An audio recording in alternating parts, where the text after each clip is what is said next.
Hello, everybody. We've got a nice little group today. We're coming in. Yay. Here we go. All right, we're going to stall for a few minutes until give everybody a chance to get in. So I have a tendency to start early. I have a tendency to jump the gun, so to speak, because I'm like, oh, I don't want to be late. But then, my father was in the military. If you're not early, you're late. So I'm Mine going to was take a like moment. that. Yeah, mine was like that. If I wasn't 15 minutes early, then I was late. If you're And on then, time, you're late. Yep. I totally understand. That's why I was 10 minutes early. So I Gee, I totally wonder get why it. an entire generation has anxiety. I see no correlation. All right, guys. All right. So today we are here with the lovely Amy. We are the shocking truth about book promotions and discoverability. Um, I am not going to go into a whole thing because I'm going to let her speak for herself. And welcome in everybody. Oh, would you mind dropping in the chat where you're visiting us from today? That's always nice. I always enjoy that. I am in New Orleans. Well, in the middle of nowhere, bayou swamp country outside of New Orleans, but we'll say New Orleans. Oh, France. It's cool. Canada. See, whenever I travel overseas, I tell them I'm Canadian. Just the US is a little touchy right now. All right. All right. Welcome, everybody. It's great to see you. Los Angeles. Awesome. All right. Well, I'm going to continue to let people in. I will pass things off to Amy. I will say, if you do have any questions, please put them in the Q&A box at the bottom of your screen, and we will get to those at the end. And this is being recorded, so if for some reason you have to bounce out early for work or life or whatnots, then you can always come back and check it out later. All right. Nice. Hey, everybody. So, if you don't know me, my name is Amy Ravichandran. I own Abundantly Social, which is a social media PR marketing company. We've been doing it for like 13, 14 years. I lose count. But we've done book launches, full PR tours, everything underneath the sun. But today I'm talking to you guys about discoverability, getting out there, what's working, what is not working anymore, and hopefully giving you guys some tips and everything in terms of marketing your book and getting it out there. So let's get started. I like to start early too, so everybody is in good company. But let's go ahead and get started. Feel free to put your questions in the chat box or in the Q&A, and we will have plenty of time to go over it. I promise. So let's get this thing started. Hopefully, everybody can see my presentation. I hope that you can. I It worked looks really great. hard. Oh, okay, you can see it. Thank you. Okay, so the shocking truths about book promotions and discoverability. As those who do know me, I am a huge fan of book promotions and I love it when a good book gets discovered. So it's not that you wrote a terrible book. You guys all wrote fantastic books. They're just not getting seen. You guys, they're invisible. And that's not because of you, it's because of the strategy that you've been doing. Hopefully, these things will fix it and you will become visible to the right reader at the right time, at the right moment. That is our goal today, you guys. So, oh, yeah. Take a deep breath with me, you guys. If you haven't already discovered, I am like the Energizer Bunny. This is just me 100% all the time, unless you meet me in person, and then I'm like clammed up. It's just, I'm more comfortable behind the screens. But let's get started. What you guys are going to take away today, hopefully, fingers crossed, is that there are still really great books that stay invisible. Hopefully, that's not going to be you. We're going to take care of that. What actually is going to drive discoverability for your books, and where to actually focus to get a real ROI on your books, because writing the book is the easy part, you guys. Marketing it, that's actually the challenge. So let's dive into it, okay? How many of you guys have said any of these things? I post everywhere and nothing sticks. My launch fizzled out right as soon as it came up. I don't know what is actually working. I know you guys can't raise your hand, so I'm just going to go ahead and put a bunch of hands up there because I know every single one of you guys have said or thought this at some point, and you're not alone. I hear this daily. So let's talk about how we can fix it and what we can do. Yes, you're going to see these cute little animals over here throughout my entire presentation because when I was building this, they made me happy. And so I hope that that passes on to you guys because I feel like I'm going to overwhelm you. And I hope that these little guys kind of help you stay less overwhelmed. So here is how the market has changed, you guys. Organic reach, I'm sure that you have heard this on social media. You want organic reach, you want all this. That's fantastic, but it is on the decline. It is more a pay to play market, algorithm driven, influencer driven, retailers driven, right? Retailers, we're talking about Amazon, we're talking about Barnes and Noble, we're talking about Apple Books, Kobo, anywhere that we can find a book. You guys, that's what we're talking about. Algorithms, I know you guys have heard this, and algorithms can be super scary. They're not meant to be scary, but they used to change every 6 to 9 months, and then it was every 3 to 6 months. And hell, now it feels like they change every 3 weeks. You know what I'm saying? So, algorithms are very much what decides like how things get seen is algorithm driven. So we want to make sure that you guys are getting seen. So we're going to talk about fixing the algorithm and what that looks like, how you can do all that. So there will be a checklist that you will be getting that'll have all the information, different resources for you that you can go and take a look at. That's going to help you kind of change all these things because we're going to get into metadata and everything like that. And that's where we're just going to kumbaya it, okay, you guys? Because I know that this is not always a fun topic for everyone, except for me. I love these kinds of topics. So, how many of you guys have heard build it and they will come? That literally is the most dangerous thing that you can say to an author. I know that it sounds wonderful and just exciting, but the truth of the matter is that yes, you've put out a quality book and it's fantastic. I thoroughly love it. That's not going to mean that everyone besides your family and friends are going to love it, right? You have to get it out there outside of your comfort zone, outside of your bubble. Now, hope is a beautiful thing. We all love hope. Hope is wonderful, but it's not a good marketing strategy. We're not just going to throw spaghetti on the wall and hope that it sticks, okay? Because sometimes it does and sometimes it doesn't. So it's one of those things that we cannot do. Your main strategy needs to be intentional. You guys, if you want your books to be discoverable, you have to be intentional with it. We're going to cover what that is, but in terms of this dangerous myth called build it and they will come, is definitely one of those things that it's like beautiful puppies and rainbows, as I like to say, but it's not reality. You put out a quality book, that's not good enough. We need to get it in the hands of readers. We need to get it to people that want to read it, to your ideal market, your correct genre. So if someone ever tells you this, tell them, oh, well, that's wonderful, but we're just gonna, focus on how I can get it further out there. Get more known outside of your bubble is gonna be your goal, you guys. So let's talk about discoverability. So, what does it really mean? Well, it means what I said at the beginning. We need to find the right readers for you guys that are looking for the right book at the right moment, right? You all have done this when you guys are looking to read a book. You all are just like, oh man, I just completed a book. I was looking for a new book, or you finished your TBR list and all those kinds of things, and you're looking for a new book, and just one ad pops up, and you're like, oh, this looks like a fantastic read, right? All from that ad, which is going to be important. It's a pay to play market, you guys. So you need to understand what discoverability really means. It's not just like, oh, you've been discovered by a film agent. Now you have a Netflix deal, or you had a bunch of TikTok influencers that discovered your book. Yes, that's beautiful. But what it really means is that it was in the hands of the right reader at the right time, gave you the right, feedback in that moment. That's going to be very important. I'm going through these rather quickly because I know that you guys are going to get these, but I do want to do kind of an exercise at the end, which is why I'm going quickly. I want to open up an incognito browser and go through some of your guys' to kind of see who's invisible and who's not, to kind of help you guys out. So that's why this is going to be relatively quickly, but you will get these, I promise.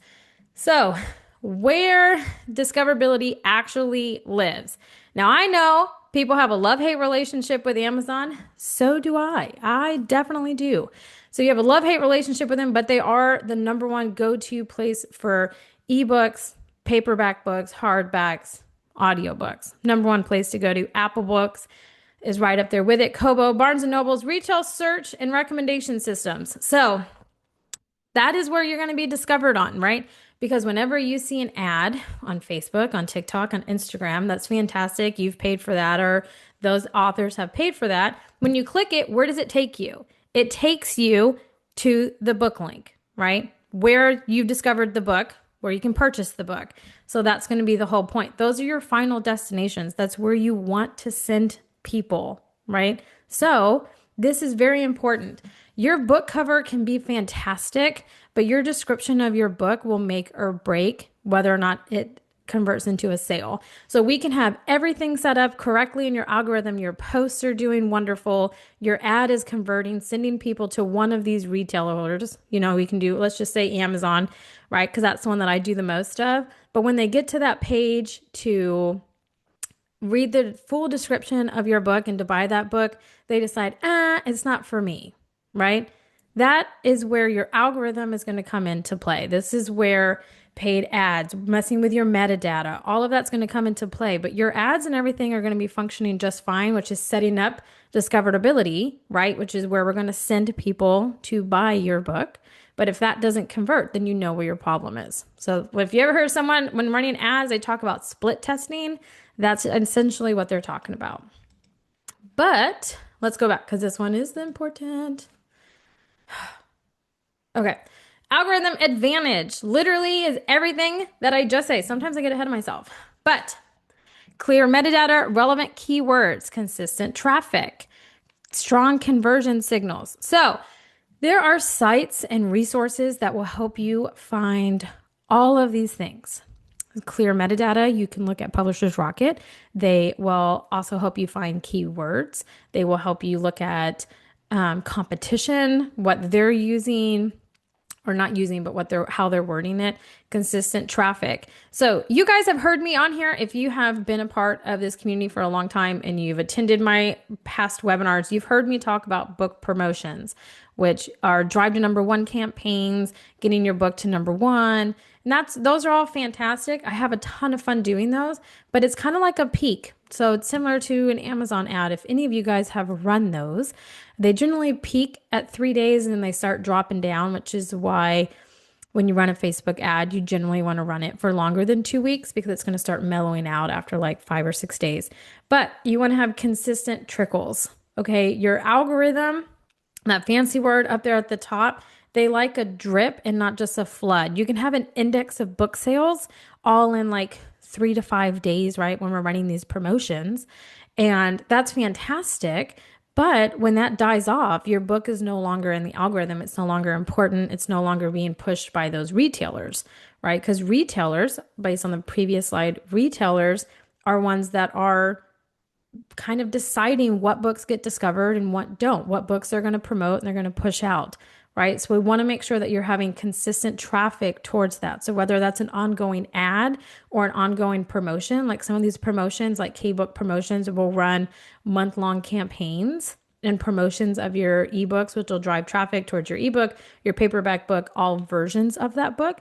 And you can run them for a longer period of time, which will bring in consistent traffic, which feeds to the algorithm, which then feeds to the retailer, right? This all sounds super confusing. I'm going to level it out, I promise. It feeds to the retailer that then will feed to your discoverability, right? Which then will push you to new authors that enjoy reading that genre or similar genres, right?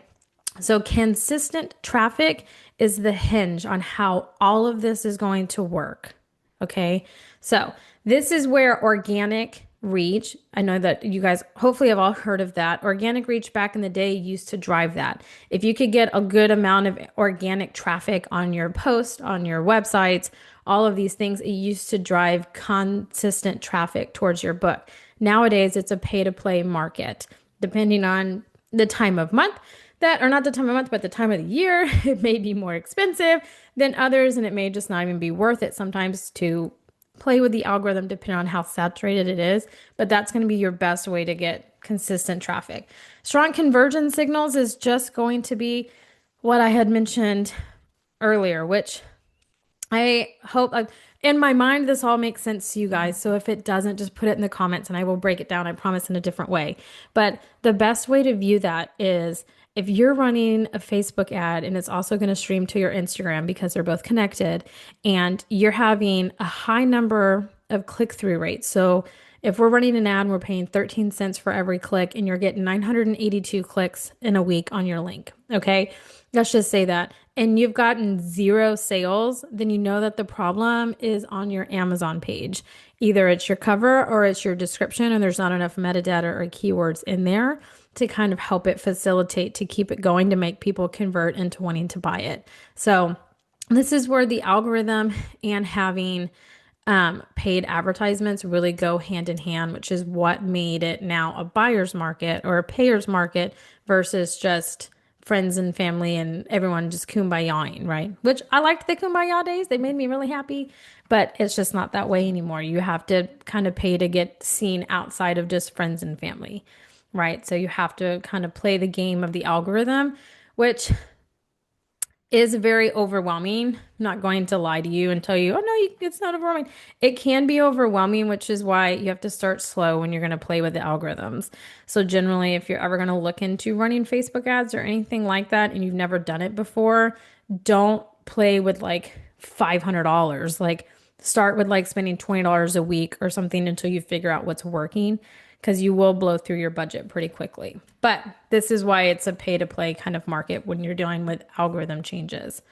So I don't know about you guys, but I encounter very many authors that are still struggling with it, which I totally understand. You invested all this time and money into writing this book, and now you want to put it out there and you want everyone to just hoop and holler and say it's fantastic, and I'm sure that it is. But the reality of it is like your work really just started once you started publishing your book, and now it's out there, right? So you're kind of guessing what, your genre it is. I'm sure it's a blend of multiple genres and how to present yourself to them, how to post to them, how to do everything that you would think a reader would want. Some works and some doesn't. It's kind of at the beginning, it is a guessing game. I'm not going to lie to you. You have to put up there what works and what speaks to who you are. And then on top of that, what exactly is your message that you want your readers to kind of get away from it, right? Running ads without any foundations. Foundations is just throwing an ad up there like spaghetti and on the wall and hoping that it sticks. So if you don't have any idea of what keywords you should be using, what kind of copy your readers are looking for, if it needs to be a video or a graphic ad, if you're not going to run more than one ad, just throwing an ad up there isn't going to work for you. Okay, like it truly just isn't going to do that. Now, there are resources. I'm not going to lie to you. If you guys aren't, like anti AI, or you use ChatGPT or you use Gemini, they can walk you through and help you with some of these things. It's different when you have like someone with, or just anybody, right, that's an active reader in your genre that can kind of give you feedback on what they're seeing in that genre, because it looks different for every genre when you're running ads. So on top of that, just promoting without tracking your results. I hope, and I'm just going to turn a blind eye. I hope that none of you guys are doing that if you're running promotions. I hope that you're at least tracking them. And what tracking, it can look like various different things. It can look like, if you're running a promotion, how many sales did you get from that promotion? Were you guaranteed X amount of numbers? Did you actually hit that? If you're boosting posts, what kind of traction were you getting? What did your cost per click end up being? So if you're going to play with Facebook ads, which I could talk about literally, you guys, for the next like 3 hours, but if you're going to play with Facebook ads, just food for thought on this. You really want your click per your like cost per click, your cost per click, your CPC, to really be less than 20 cents per click. I always play with mine between 15 to 30 cents per click, but it needs to be less than 20 for it to actually be kind of worth it. If it's over, then you need to turn the ad off and tweak it and kind of come back to it. But with all that being said, let's talk about how we can fix it. Okay. So you guys are authors. Your time is very valuable, especially if you're writing series, multiple genres. Say you have 10 books coming out, right? Your time is very important. So you don't want to go and pump all your money and resources into something that's not going to work. Okay, so we're going to break this entire slide down because it's very overwhelming. So a low ROI activity is endless posting. So I'm a social media company, you guys, so obviously I'm not anti-social media. But what I'm saying in endless posting is the fact that just don't sit there and post aimlessly about, hey, buy my book, or hey, my book's on promotion, or like, oh, you guys, this is such a great book and this one ties into this one, so buy my book. Nobody wants to be sold to. Okay.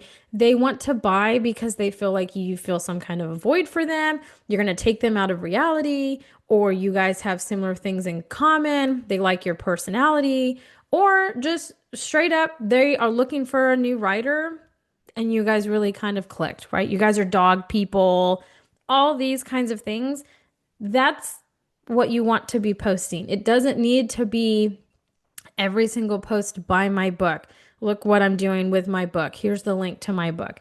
You want to redirect people, yes, to your retailer store, to Amazon, Kobo, if you're going to do directly off your website, or if you're doing Lulu, whatever it is that your book is at, yes, you want to make sure that you're sending people where they need to go.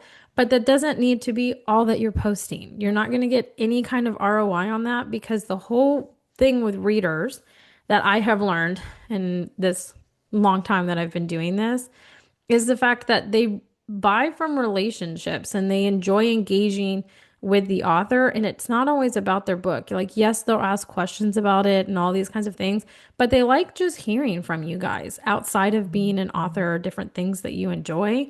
They want to hear from you and they want to support you at different events that you're at, or if you're supporting another author, all those kinds of things. That's going to give you a return on your investment, an ROI, because you're building that relationship with them, which will feed into ARC readers for later books. If you do a limited series run, if you're doing Unbound Edges, whatever it is, if you're doing all those things, those are going to be the first people to buy them. So you want to maintain that relationship. So that's going to get moved over to a high ROI, not endless posting, but like strategically posting and like things that are going to build your relationship. Your low or ORI, ROI. Guys, words are hard for me. This is why you guys write books and I'm just over here marketing them. All right. One-off promotions. Again, if you guys have heard me talk about promotions, you know that I love running book promotions. Absolutely love them. They're fantastic. Drive to number one campaigns. I'm here for it. But you don't want to do those, and that's all that you do. Like, we literally don't do anything else. We're not running pre-order ad campaigns, or we're not running series completion campaigns. Like, it's great to do these one-off promotions to bring up new visibility on backlist books when you're writing book 7 in a series, and we want to promote book 1 to get new readers into the whole series, so it feeds into book 2, 3, 4, 5, and 6, right? Yeah, like, we want to do that on top of running ads. But we don't just want to do that one ad and then not run another ad for 6 months. Like, if we're going to do promotions, the best way to get a high ROI on that is you're going to want to do, okay, so you have 7 books in this series, and we want to start with your backlist. So we're going to run a month-long campaign, which is going to be so much cheaper than doing a 3-day campaign. Run a month-long campaign. It's a trickle, right?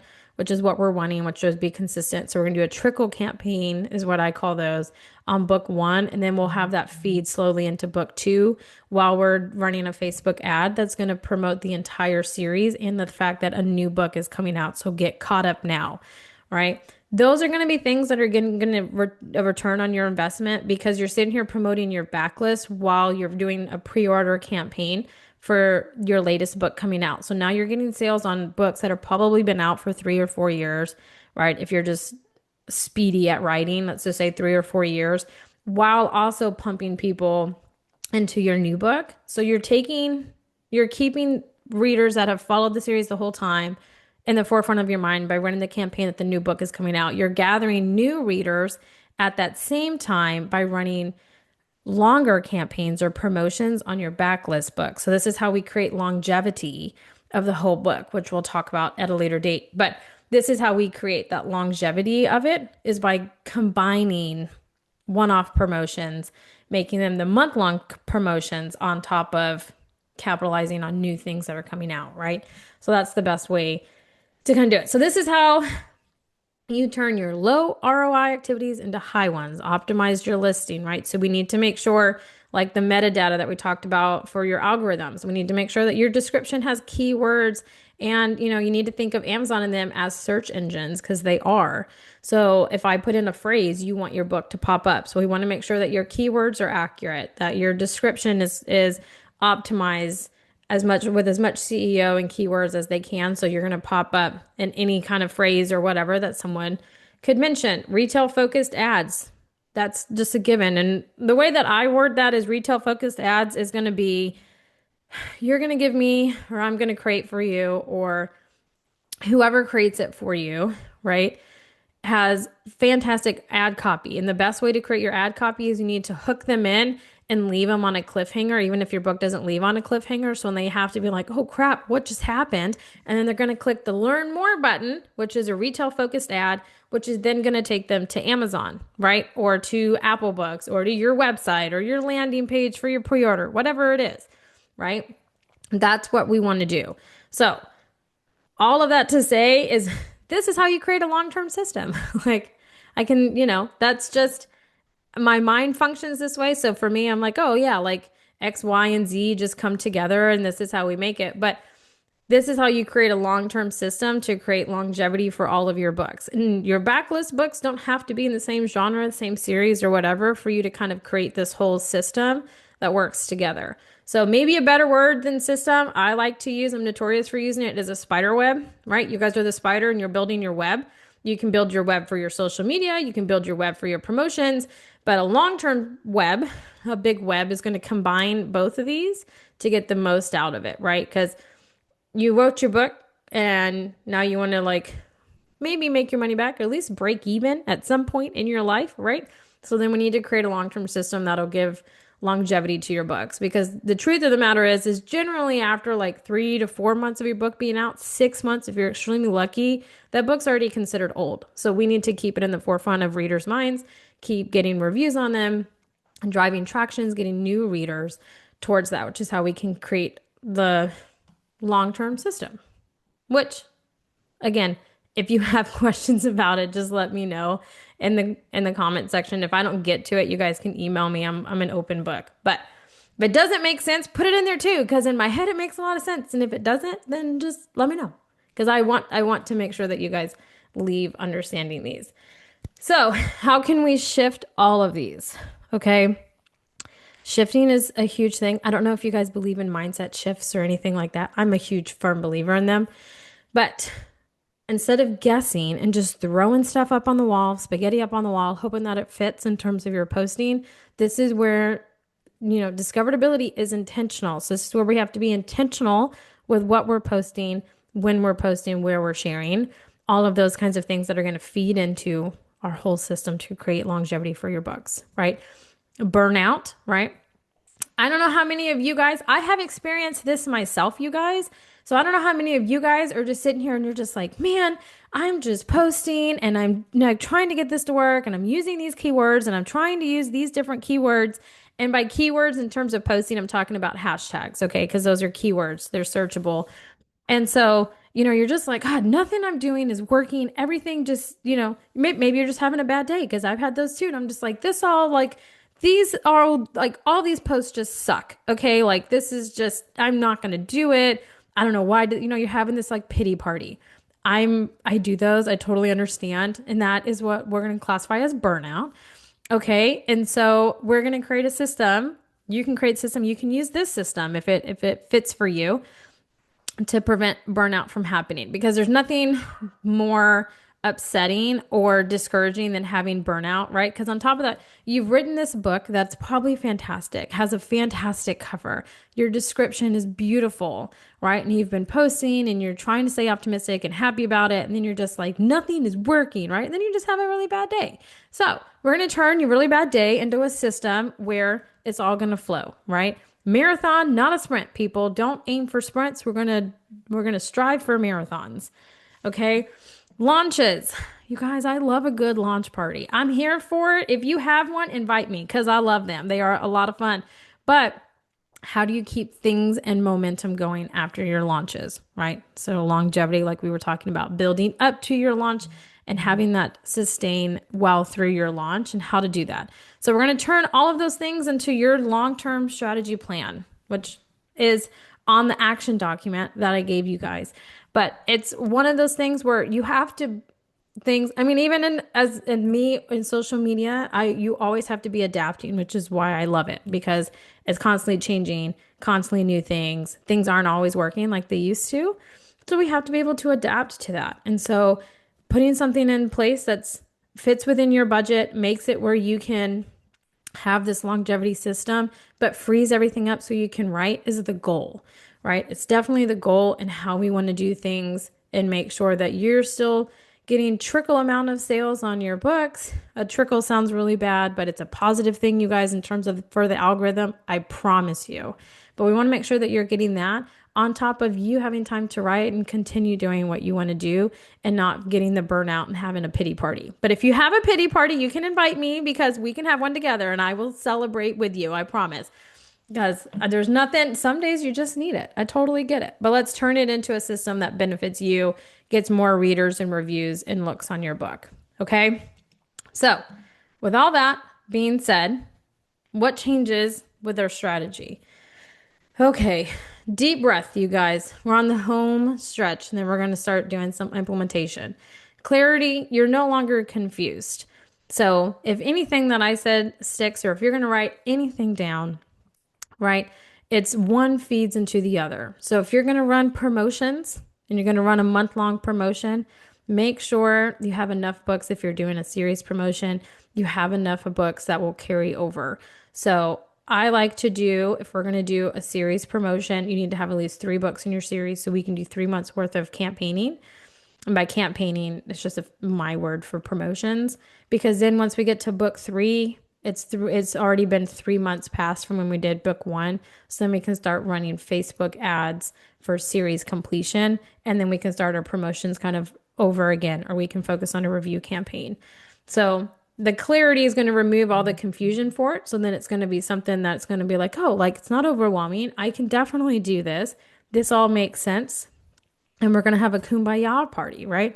Visibility becomes predictable. It's going to be much easier for you to know what to post because you have figured out what your audience is engaging with and what they like and what they don't want to see, right? So it's kind of like going back to basics in terms of social media posting, not constantly all about your book, kind of things that make you human, human and not just someone that wants, people's money for their books kind of thing. So just kind of going back to old school, being more social is what's going to happen. But when you do those posts, you'll notice which one will have more engagement. So you can kind of judge by the comments or the reactions that you're getting on there. If you're getting shares, all of those is how you can kind of tell what's working and what's not working. And then that'll make it easier for you to create your social media strategy in terms of what you're going to be consistently posting because you're going to figure out what works. It generally takes, for me, it takes like 3 weeks to figure that out because I generally run through like 40 different kind of graphics or videos or wording in that time frame. For you guys, it may take like a week because you may not post very often. And so it may just been like, oh, I post 3 times a week. And this week, all of these posts hit. So I'm going to stay consistent with those. And we're just going to kind of mimic those each week. So that's what it means by it's going to be predictable. Marketing feels manageable. You guys, just a big sigh of relief. Hopefully that you guys can achieve that. Marketing can be very overwhelming, and I understand that, and I feel that probably sometimes more than you guys when I have responsibility of marketing other authors, others' books. I feel like there's a big weight there on it. But for you, implementing this strategy should feel more manageable and not so overwhelming where you're just like, oh, I don't know if I can do it. What if it doesn't work? Having a system in place is going to kind of remove all of that and it'll make it hopefully more fun for you. Marketing can be fun and can be an enjoyable experience. So hopefully when you create this strategy or you implement these things, that overwhelm kind of goes away and you start to have fun with it.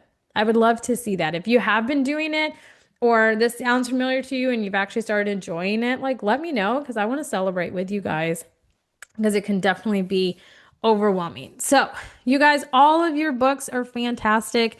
They deserve to be read and have people read them. And so, hopefully, this will inspire you and kind of shake you if you need a shake to kind of set up a system that will work for you. This is a system that we use that we have found to be successful. Hopefully, it can convert for you. But let's get people finding your books and reading them, you guys. Oh my goodness, aren't they just the little cheaper things are so cute. Okay. So, with that being due, thank you guys so much. Alexa, thanks for having me on. I'm going to stop sharing if I can find that thing. It always moves around on me. Okay, I'm going to stop sharing. Yay. So we can answer questions and we can just party all over here because I generally usually have a lot of questions and then we can do some implementation. See, words are hard, you guys. We can do all all of those things. All right. Well, did you want me to go? Is now a good time to go ahead and drop that link in? Yeah, go for it. Yeah. All So there's right. a link which is your I In the have to chat. pull it up on mine. It's your action plan. So it'll give you resources that you can go to help you find your metadata, keywords, all of those. If you need an audit, it has all the resources for you, but it's like a checklist to kind of help you guys create this system for you. So you can go through it if you have questions about it or if it's supposed to let you into it. If it doesn't, let me know. Hopefully Yeah, I it'll clicked and go it went through. right to it. So Oh, let me know if you guys perfect. have a problem. I know we went very quickly through this, but you wanted time for implementation and to try Yeah. and do some more practical workshopy vibes Yeah. of That's stuff. my But that's my goal. the checklist is really good to kind of go back. And also so everyone knows this is all recorded, like I said that before, but the checklist link and the presentation slides are all going to be in with the recordings. So if you want to go through a little more, little more slowly, a little slowly, words are hard, Yeah, you can and pause it as you go if you and want. and work through some things. So, all right, few questions. Okay. Let's see. We'll go to up here first. Where is it? Publishing my first book this year, so I heard I shouldn't do Amazon or Facebook ads until book three. Do you agree? And if so, what do I do? Yeah, I wouldn't because if it's going to be a series, which it sounds like it's going to be, you're going to have a lot more leverage and marketing ability after book three comes out because then you can then you can start seeking reviews on your backlist books or running promotions on your like upcoming book three or your book three that's out, and then it'll trickle into book sales of book one, two, and three. If you only have book one, I wouldn't play because Amazon ads are going to be expensive. I'm going to be completely honest with you. I steer people more towards Facebook or Google ads or influencer marketing instead of Amazon ads just because they will be super expensive and you have to really know how to type into your keywords. But definitely, I wouldn't start until book three. You're not going to get any kind of return until book three. Yeah. And we've actually seen that in practice with Alexa's books with her Yeah. the most recent the Christmas Market mashup, a novella and her Sparks in Paris series. The more Yeah. books you have, the more they can kind of the promotions can kind of feed off each other and send them to one another. And it definitely is helpful. Yeah. It seems like all this promotion would be very expensive. Is that accurate? Especially for Um, self-pubbed authors. So I died. Okay. So Abundantly Social primarily works with self-published authors. It's my happy spot because I don't. There's to me the most like great talent there, but I'm biased. So it just depends on your budget. Running promotions depend on what site you use. They can be expensive, which is why I always recommend if you're not doing a drive to number one campaign or a bestseller campaign, because those will be expensive. I would always play with the month-long campaigns on average, you're probably looking at between like 50 to 75 downloads on your ebook, but it's going to cost you significantly less than running a 3-day drive to number one campaign. You do have to budget for it though. Like your book, if you want your book to get seen, like organic reach is on a massive decline. So you do need to have some kind of advertising budget, whether it's going to be running these promotions or running a Facebook ad and playing with it. It's going to be so much cheaper to do a promotional than to run a Facebook ad, especially if you don't know what you're doing. You can burn through that budget really quickly and you don't have anything to show for it. So it's definitely one of those things you do have to budget for, but it's not going to break your bank account depending on which avenue you go. Okay. Well, we kind of have two questions on the same coin, but we'll go with this one first. For a Yeah. new author who has three different books, what would you suggest? Yeah. Well, I'd love to know if they were like three different genres, But That's if what I they was thinking are, too. yeah, if it's like part of a series, then you should start doing like review campaigns or promotional campaigns on book one and book two. If it's three completely different books and different genres, then what you could do is I would do an author ad, which is like, Oh, we got a little clarity. okay. I think that was the same person who asked the question. Yes. Okay. I was making the names are the same. Um, three books out, two older, and two Hmm. are in different genres on Amazon, and they just sit there. What do you suggest for a small budget person? Oh, okay. Run a Different month genres. long. Okay. Yeah, run a month long campaign. You can run them on both of the books and different genres at the same time. But again, what I would probably do is I would run an author ad, which sounds really like, I don't know, like self-showy, but I don't mean it like that. Like run an author ad and been like, oh, if you like, I don't know, Colleen Hoover or the author of Twisted Love, right? Then, your new discovery would be your name and then list off the different genres that you write in and been like, oh, like there's a genre for everyone and kind of do a campaign like that to kind Yeah. of draw in new readerships or even new follows on your page that may not have discovered you.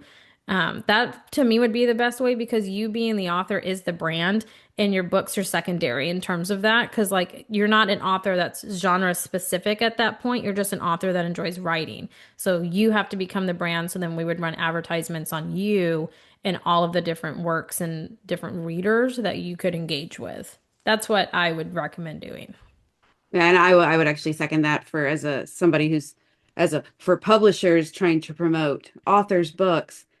No one cares about what the publisher thinks and nobody Yeah. wants to really hear, and I even like just hand selling books at events, but as the publisher, they're like, oh, you're the author. And I'm like, no, we published the book. And they're like, oh, nice. They want to Yeah. engage with the author. They want the author, they want to purchase from the author. They don't really care so much about the publishers. Yeah. No, So I, you I have to have totally, very engaged as a publisher, you have to have very engaged active yeah, authors. for All sure. right, and on the flip side of that coin, if you only have one book right now, what is the best campaign to do on your own?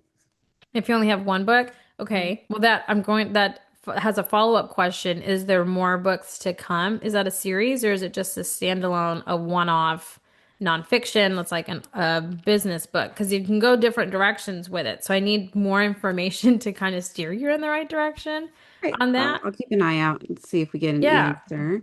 But this is something I think we can answer real quick. What sort of range would you recommend for debut authors' advertising budget if they can swing it? Like what's for a first-time author? Yeah. So It's okay, so it's going to depend. If you want to do it all yourself, then what I would recommend doing is I would go to K-Book Promotions and they have different tiers of promotions that you can run. And if you're not an author that cares about, having the bestseller logo and being number one, they have smaller promotions. And I would start there in terms of it because you're going to have a guaranteed of some number of purchases on your ebook, right?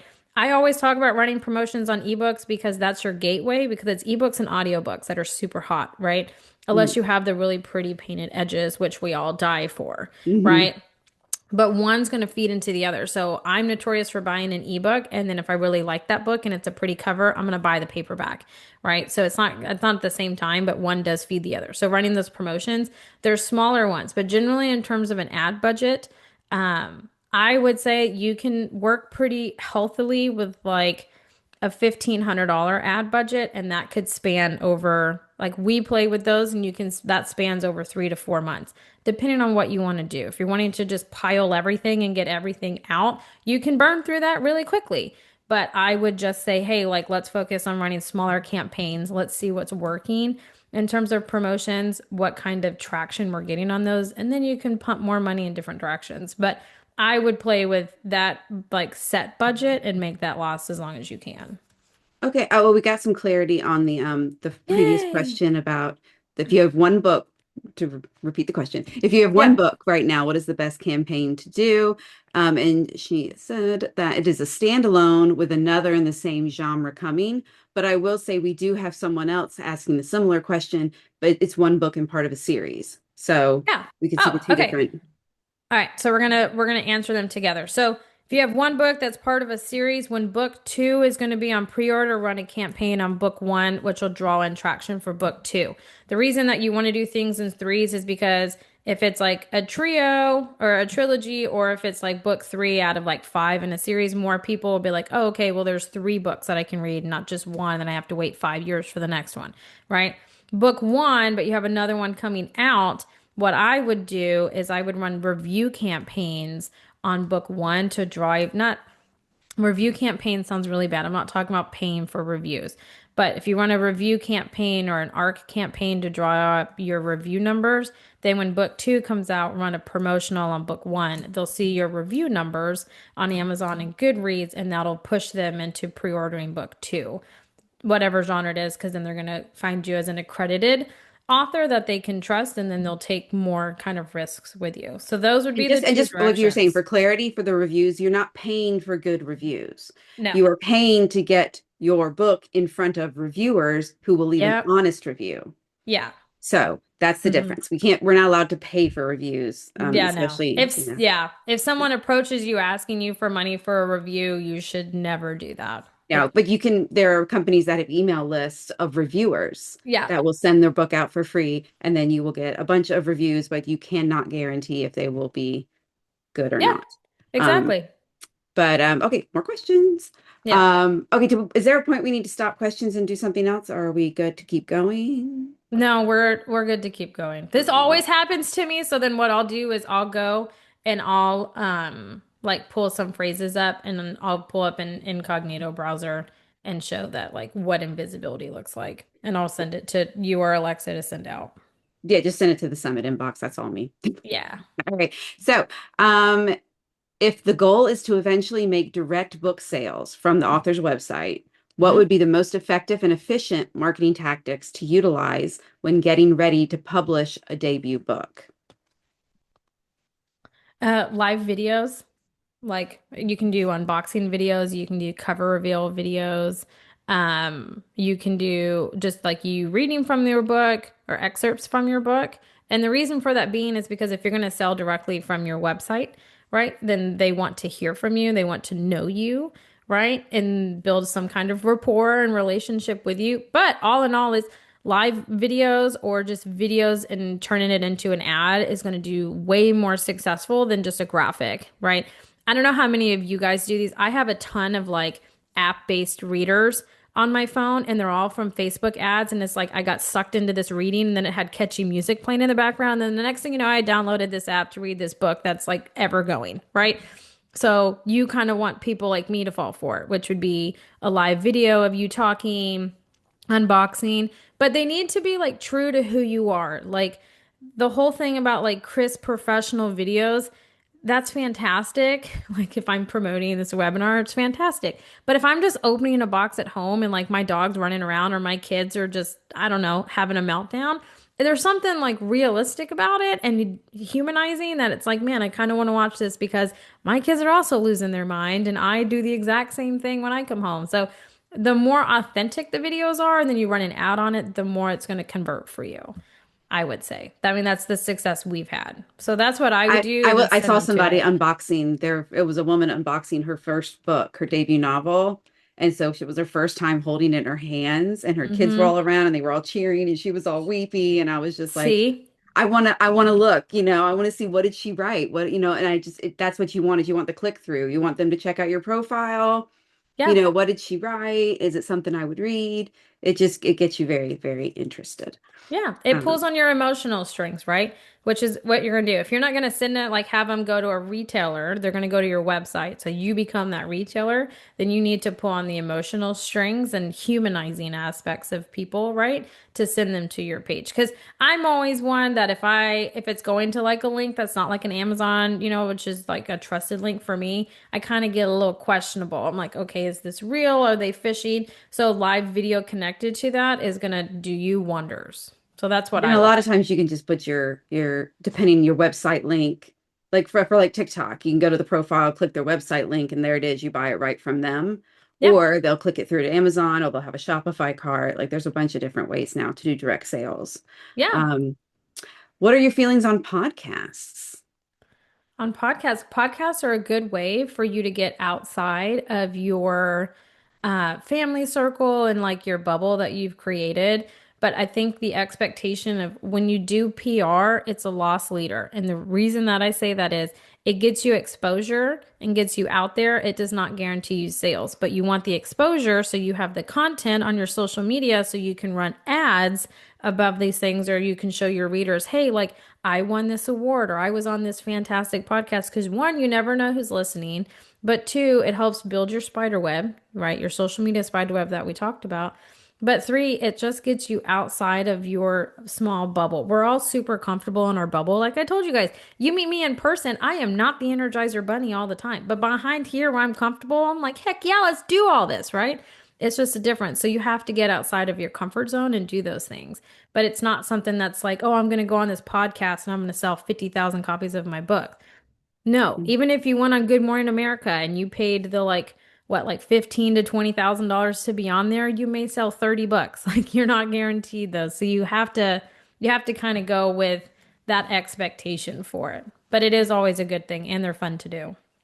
They are, yeah, I agree. They are very fun to do. And it's also really good if you're doing nonfiction as like an entrepreneur or for a business, Mm-hmm. trying to gain more speaking opportunities. So, because you have to say there are authors out there who are authors for the sake of books and writing books. And then there are authors out there who I have a business. I'm writing a book about my business and about this thing I'm an expert in, and it's going to get me more speaking opportunities, which will in turn grow my business. It is an asset. So it's just the different, but and podcasts are great for those. Mm-hmm. But also if you get on a genre fiction podcast and somebody's fangirling over your book and talking about the characters, their community will get excited and want to see about it too. Um, Let's see. Oh, there's so many questions. They're all over the place. Okay. Um, for an unfolding series, I have one book out, the second in 6 months, the third in 12 months, nonfiction, spiritually, genre similar to A Course in Miracles. Okay. So if you were going to market that, what you would There's a do is you would, if you have a book coming out, book two is coming out in 6 months. So 3 months before book two comes out, run a promotion on book one. We're running a Facebook ad promoting book two. Because then you have a promotion going for book one. You're hopefully drawing in those also readers and people that'll see that promotion into book two. Book three being 12 months. So I feel like to me, it sounds like you're releasing a book every 6 months. So I'm going to say it's going to be 6 months from book two, if that is right. If it's not, if it's 12 months, if it's an entire year, then you have a lot of legwork to do to keep those two books in the forefront of readers' minds for an entire year. That is, I'm not going to say like doom for you, but it is going to be very difficult to do because you are literally competing an old book against new books that are coming out, which is incredibly difficult to do. So if you're doing the 6 months, that makes sense. And you can start your promotions up, for book two, 3 months before book three comes out. And on top of that, now you have book one. So book one would go, then book two. And then by that time, book three would be out. So do things in three increments. If it is 6 months apart, if it's 12 months apart, then you need to be doing promotionals on those books month long, kind of have them rotating on top of making sure you're getting new reviews and you're just kind of making sure that your socials are going and you're keep drawing people in to your topic and your book and what book three is going to be about. But if it's 12 months from book two, you do have an uphill battle for you.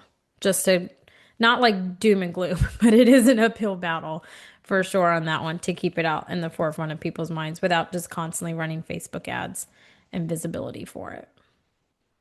Okay. Let's see this one. I'm currently finishing up a memoir that's more of a dramedy. What is the best way to promote this? Keywords, dramedy, memoir, humorous memoir. It would probably be shelved in the memoir section in books, but it seems that just memoir isn't standout enough when promoting. Thank you in advance. Yeah.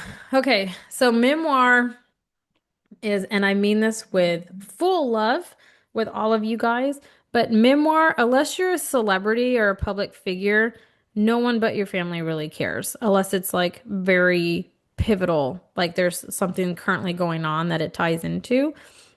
And I mean that with a lot of love, right? And their memoirs are difficult to write and they're just as hard to promote. But your keywords, yeah, dramedy, memoir. Memoir alone isn't going to sell that book. So you need to play into different aspects of it. So if it deals with, if there's spirituality in it, then you want to make sure that that would be a keyword. If there's, like abuse, whatever level of abuse, and you want to make sure that those go in there. If it's like a positivity, parenting, you kind of want to make sure all those. You don't want to get lost in the category of memoir, so you want to see how deep into memoirs you can get on your category selection because that will also help you too. Because if I just went and typed in memoir, you're going to have all the celebrities are going to pop up first. You're not going to get seen. So then you will be invisible to it. So you want to make sure that your description and your cover that you have are going to be have SEO and keywords in it that are also tagged in when you upload the book.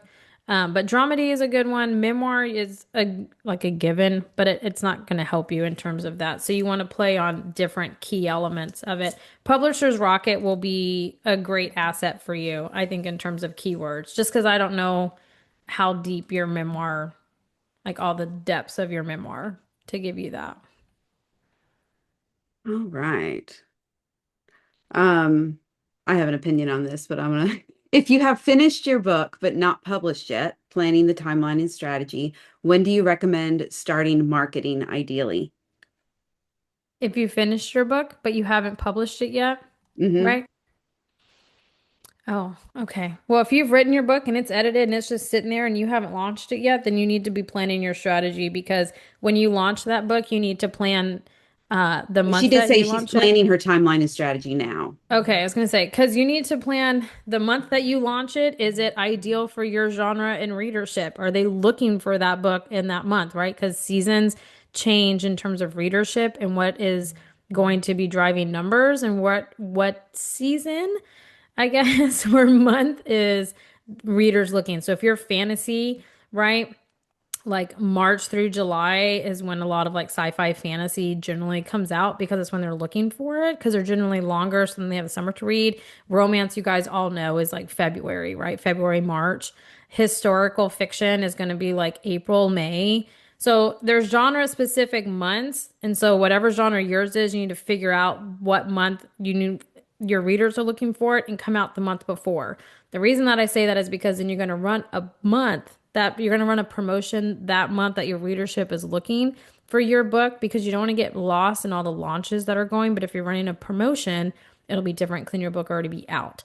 So that's what I would do. But I would have started planning it like if I already like finished my book and my editor had it, I would have started planning it. So I always say for us, like if you're going to bring us on to do it, we like to be on 6 months before the book comes out. Because if we're going to submit for editorial reviews, Library Journal wants 6 months, Publishers Weekly wants 4 months, right? If we're going to send to them. And then if we're going to send out for art copies and stuff, all those things take time to build up. So it needs to be 6 to 4 months before your book comes out. So when it does come out, it has all the reviews and publications that you're wanting. So that just to give you a timeline. We typically say 6 to 12 months, but I have my answer is like people are like, well, when should I start marketing my book? And I'm like, if you're talking big picture, social media, not just ads and reviews, but like yesterday. You should have started Yeah. yesterday because you should, Yeah. even when you're writing your book, you should be talking about your book. You should Yeah. be, it's just, yeah, it's just because it's never ending and No, it's it's, always going to be an uphill battle too. Like you're going to think that you like this, okay, it's not meant to be a Debbie Downer, but it's just reality, right? You're going to be like, "Oh, I finally got a grasp on this marketing and I'm doing so well." And then the algorithms and all that are going to change and they're going to throw you for a loop, and then we got to do it all over again, right?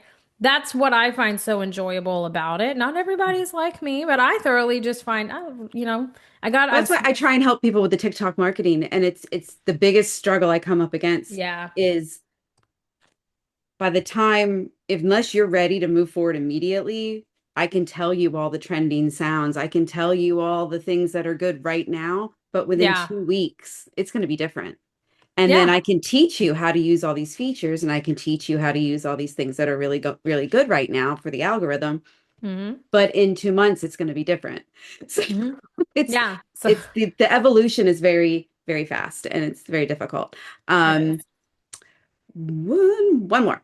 I have a completed four-book hockey sweet rom-com series. Nice. What should I do with the marketing? TikTok.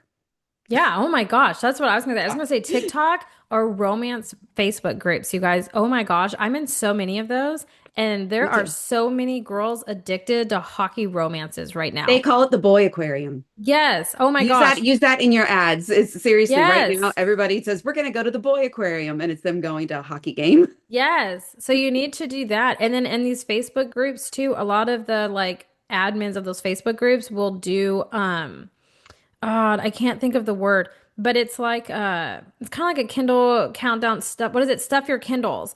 And they do Yeah. those. Stuff your Kindle days or Yeah, something like like that. every couple of months they'll do those. So if you get in with the admins and let them know, hey, like I have this book, like I'd love to participate, they'll put you on that list too. Yeah, And and they they don't like love send it it when you out. pop into a reader group and just go, read my book, read my No. book, read my book. But they Yeah. usually do like one day a week where authors can sexually, especially, self-pub authors can promote their work. So it's Yeah. like organized. It's not like constant. Yeah.